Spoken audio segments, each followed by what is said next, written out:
Hey there, and welcome back. I'm Chris Gillibo. This is Side Hustle School. Now, I know you like listening to podcasts, or at least this one. Do you also like to read? I was always a big reader. As a kid, books, along with video games, were some of my closest friends. And to this day, I still try to read at least one book a week. I mostly read literary fiction myself. I just finished reading the New York Trilogy by Paul Auster. I'm in the middle of The Animators by Kayla Ray Whitaker. Sometimes I also read genre fiction, which is known as popular fiction, tends to be divided into categories: mystery, fantasy, romance, science fiction. I just try to read widely. So I'm not really a huge genre fiction reader, but some people are very passionate about their field of interest when it comes to these genres. So if you're a romance novelist reader, you don't just read one romance novel. You probably read a lot. You probably have several favorite authors. Those authors probably write series or at least multiple books with different stories. Same for the other genres. And wherever people are avid consumers or fans of something, there's an opportunity to create product and services for them. So today's story is about a Colorado scientist who starts a bi-monthly science fiction magazine and builds it to a sustainable income source of about $1,800 a month, funded largely by his readers. Tell you all about it right after this.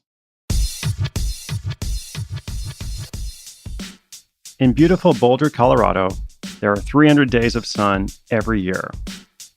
But Joe Steck sees many of them from his desk. He works as a scientist for a software company, and his experience has led him to an appreciation for the kind of science fiction that is almost believable. In the industry, this is called hard science fiction, and it features an attempt by the writer to be credible and rigorous in the use of scientific knowledge. More about current technology, less about alien visitation. One day, Joe had the idea to create an online magazine devoted to supporting the kind of writing he enjoyed. He decided he'd do it for 3 issues and then evaluate. If it was working for him, great. If not, well, it had been an experiment. The number 3 was important because Joe knew that he couldn't judge success by the first issue alone. Inevitably, he'd make mistakes that he could correct for the second one. But if it still wasn't working after issue number 3, he knew it would be a long road ahead, so he'd be better off trying something else. To get started, he created a landing page inviting people to participate, either as readers or writers. He then posted that link to Hacker News, a popular online publication. And a number of prospective authors signed up, as well as a list of people who just wanted to subscribe. As he was preparing for his first issue, Joe thought about how he'd distribute the stories.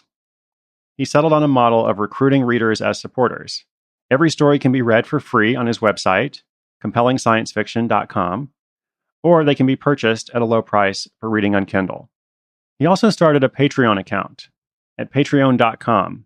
Now, this is a service that allows artists and creators of all kinds to receive regular financial support from the people who appreciate their work.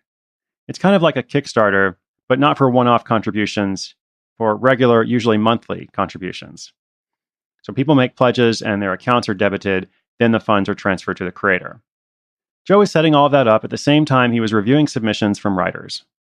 After listing his new project on a writer's directory, he received more than 200 stories. And he read every single one of them in search of the 5 stories that would be chosen for the first issue. Now, over time, he learned that he could quickly tell if a story was worthy of publication in his new magazine. But for his first issue, he wanted to be especially diligent. He discovered it did indeed take a lot of time to read all those stories. Still, quality came first. He wanted to make something he was really proud of. Joe published his first issue to his first batch of subscribers, and he found that he actually hadn't made a lot of mistakes. His biggest one was trying to carefully read each submission, but even that gave him some good information for moving forward. The launch was featured in Hacker News again, which gave him a strong enough base to move forward beyond that go or no-go zone of issue number 3. He's now published 6 issues, one every other month, and he's earning just under $2,000 each time. This is a passion project, not something he needs to make money from, but the regular extra income is both helpful and motivating. Now, the site earns money 3 different ways. First of all, from that Patreon funding, which is the most important source. The way he set up his campaign, you can pledge as little as $3.60 per issue. And he has about 200 subscribers who've made that commitment. Some are paying more than $3.60. That's just the minimum. And he also offers a larger underwriting option of $360, where you can fully support one of the stories in a particular issue. Second, each issue is also available as a one-off purchase on Amazon's Kindle platform. That brings in around $300 or so a month from people who aren't subscribers. And last, he began offering sponsorships for companies and small businesses to support each issue. And that's brought in another steady source of income. Nothing huge, but steady and consistent. Other marketing efforts have not been as successful. He's tried Google AdWords and podcast interviews without seeing a ton of response, but he's still experimenting. So as Joe moves forward, he's planning to regroup and see where else to focus his efforts as he continues reading and curating his favorite science fiction stories for the magazine and its readers.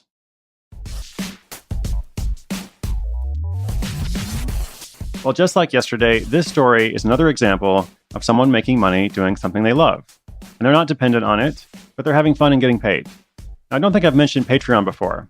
It's spelled Patreon, patreon.com. And as I said, it's like Kickstarter, but for recurring regular contributions.